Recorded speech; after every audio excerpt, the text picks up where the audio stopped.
नमस्कार, मैं हूं आंचल मित्तल और आप देख रहे हैं तेज तर्रार। इन दिनों आयकर विभाग यानी इनकम टैक्स डिपार्टमेंट काफ़ी ज़्यादा एक्टिव नज़र आ रहा है। अब ऐसे में जो लोग सैलरी के ऊपर काम करते हैं यानी कि सैलरीड एम्प्लॉयज़, उनके पास भी लगातार नोटिस आ रहे हैं इनकम टैक्स डिपार्टमेंट द्वारा। अब ऐसे में उसे कैसे ठीक किया जाए, अगर कोई नोटिस आपके पास भी आया हो तो ये वीडियो भी आपके लिए है। इस वक्त हमारे साथ मौजूद हैं सीए अनिल बजाज जी, जो हमें इन सब सवालों के जवाब देंगे। एक बार इनके साथ जुड़ेंगे और इनसे जानेंगे कि आखिरकार अगर किसी भी सैलरीड एम्प्लॉय के पास कोई नोटिस आता है उनकी तरफ इनकम टैक्स डिपार्टमेंट की तरफ से, तो क्या कुछ उन्हें करना चाहिए और क्यों नोटिस आ रहे हैं इन दिनों। ये इनकम टैक्स डिपार्टमेंट के नोटिस सैलरीड एम्प्लॉय को इसलिए आ रहे हैं बिकॉज सैलरीड एम्प्लॉय देखा गया है कि सैलरीड एम्प्लॉय जो बेसिकली बोगस डिडक्शंस और बोगस एग्जेम्पशंस क्लेम कर रहे हैं, वो इनकम टैक्स डिपार्टमेंट उन बोगस एग्जेम्पशंस और एग्जेम्पशन डिडक्शंस को वेरीफाई करने के लिए, उनकी जेन्युइननेस को चेक करने के लिए वो उनको नोटिस भेज रहा है ताकि उन्होंने टैक्स अप्रोप्रिएट पे करा है या उन्होंने टैक्स की चोरी करी है। किस तरीके की बोगस डिडक्शंस क्लेम की जा रही है सैलरीड एम्प्लॉयज़ द्वारा। एक्चुअली सैलरीड एम्प्लॉय में इनकम टैक्स एक्ट के अंदर जो कुछ डिडक्शंस और एग्जेम्पशंस प्रिस्क्राइब्ड हैं, पेमेंट लिंक डिडक्शंस और एग्जेम्पशंस हैं जो कि ओल्ड रिजाइम में अवेलेबल होती हैं। जैसे कि आपका हाउस रेंट अलाउंस है, तो हाउस रेंट अलाउंस अगर हम लोग पे करते हैं बेसिकली सैलरीड एम्प्लॉयज़ को मिलता है तो उसकी भी एग्जेम्पशन अलाउड है। सिमिलरली अगर कोई सैलरीड एम्प्लॉय जैसे कि आपकी टर्म इंश्योरेंस का प्रीमियम पे करता है तो उसकी सेक्शन 80C के अंदर डिडक्शन मिलती है। ऐसे अगर आप डोनेशन पे करते हैं तो उसका 80G में मिलती है। ऐसे जो प्रीमियम ऑन मेडिक्लेम है उसका 80D में मिलती है, सेक्टर। तो lot of deductions which are prescribed under the income tax act to an salaried employee. तो ये जो बेसिकली डिडक्शन एग्जेम्पशंस हैं ये एक्चुअली पेमेंट नहीं कर रहे हैं एम्प्लॉयज़, और वो basically just for the sake of it दिखा देते हैं कि हम लोगों ने जैसे हाउस रेंट अलाउंस पे करा अपने स्पाउस को या अपने पेरेंट्स को, क्योंकि इनकम टैक्स रिटर्न भरते समय उसमें कोई आपको एविडेंस अपलोड नहीं करना पड़ता है एक्चुअल पेमेंट करने का। तो जो द फेक नंबर एक just for the sake of numbers डाल देते हैं और in order to reduce their taxes और बेसिकली क्लेम रिफंड। तो that's why they are claiming bogus deduction, इसलिए वो नोटिस लोग आ रहे हैं इनको। तो जैसे कि आपने बोला कि हाउस रेंट अलाउंस का सबसे ज़्यादा होता है कि बोगस वो डाल देते हैं कि हाउस रेंट अलाउंस पे करना था, इस वजह से हमने टैक्स नहीं भरा। तो इस केसेस में क्या मतलब वो ठीक है या ठीक नहीं है इस तरीके से। नहीं, हाउस रेंट अलाउंस जो बेसिकली इनकम टैक्स एक्ट में बेसिकली स्पेसिफाइड कर रखा है वो आपको एग्जेम्पशन मिलेगी subject to a certain conditions. House rent allowance basically एक एम्प्लॉयर और एक एम्प्लॉयर एम्प्लॉय को देता है और वो जनरली सैलरी का पैकेज होता है।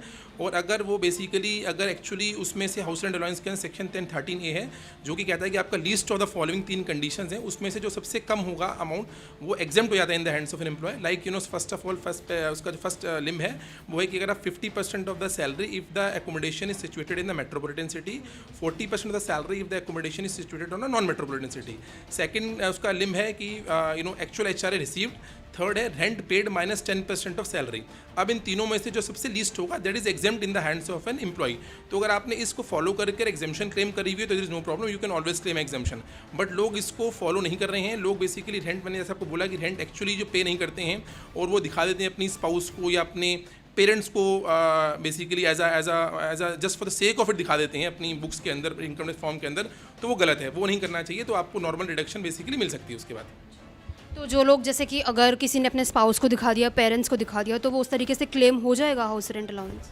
यस, तो एज फार एज जो HRA का जो एग्जेम्पशन मैंने बताया कि section 1013A head with rule 2 है जिसके अंदर कोई बार नहीं है। There is no bar which is defined under section 1013A कि आप अपने स्पाउस को या अपने पेरेंट्स को या ब्रदर या सिस्टर को रेंट नहीं दे सकते। तो देयर आर ट्विन कंडीशन। आपको मोटा मोटा 2 कंडीशन जो कि सेटिस्फाई करनी है HRA क्लेम करने के लिए।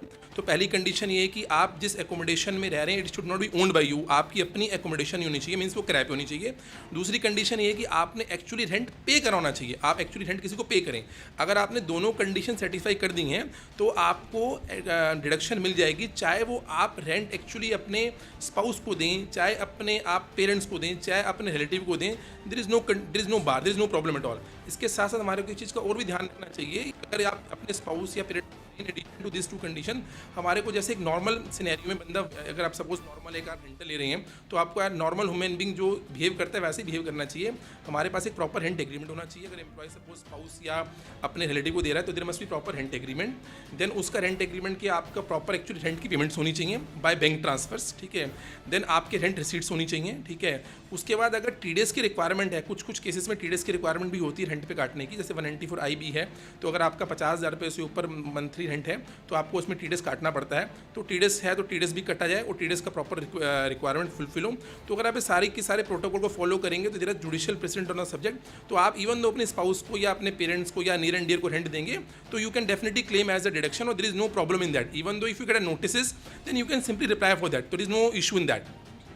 अच्छा, तो जिस तरीके से इन दिनों आयकर विभाग द्वारा नोटिस जा रहे हैं वो किस सेक्शन के अंडर जो है वो भेज रहा है? नोटिस जनरली बेसिकली आजकल जो 133(6) एक सेक्शन है जिसके अंदर असेसिंग ऑफिसर का पावर होती है इंक्वायरी की, तो उसको 133(6) के अंदर वो इनकम टैक्स ऑफिसर्स नोटिस भेज रहा है to call for the various information and documents from the salaried employees. और उस नोटिस में किस तरीके की कंडीशन लिखी जाती है, क्या कुछ मांगे होती हैं जो? वो नोटिस के अंदर जनरली जो टैक्स डिपार्टमेंट है वो आपसे आपकी लास्ट ईयर की 3 सालों की इनकम टैक्स रिटर्न मांग रहे हैं, प्लस आपसे वो बैंक स्टेटमेंट्स मांग रहे हैं 3 सालों की, प्लस वो सारे एविडेंसेस मांग रहे हैं कि आपने डिडक्शंस जो एग्जेम्पशंस क्लेम करी हैं वो आपने कैसे क्लेम करी हैं उसके आपके प्रूफ मांग रहे हैं, प्लस वो आपके साथ फॉर्म 16 मांग रहे हैं और भी एनी अदर इन्फॉर्मेशन जो उनको लगता है कि to support to substantiate the deductions और एग्जेम्पशन जो आपने क्लेम करी हैं, वो सारे डॉक्यूमेंट आपसे वो कॉल फॉर करते हैं उस नोटिस के अंदर। अगर जैसे किसी ने वो सब डॉक्यूमेंट्स दिखा दिए तो उनके ऊपर कोई प्रॉब्लम नहीं है? नहीं, अगर आपने जेन्युइनली टैक्स पे कर रखा है और आपका जेन्युइन डिडक्शंस है और डेफिनेटली आपको उसका रिप्लाई कर दीजिए, डॉक्यूमेंट दे दीजिए, तो उसमें कोई प्रॉब्लम नहीं आएगी। तो government is objective is not the tax department to punish the honest tax payers. अगर आपने सब कुछ जेन्युइनली कर रखा है तो is no problem, you can file the reply, they will consider and the notice will get there is no further inquiry on the subject.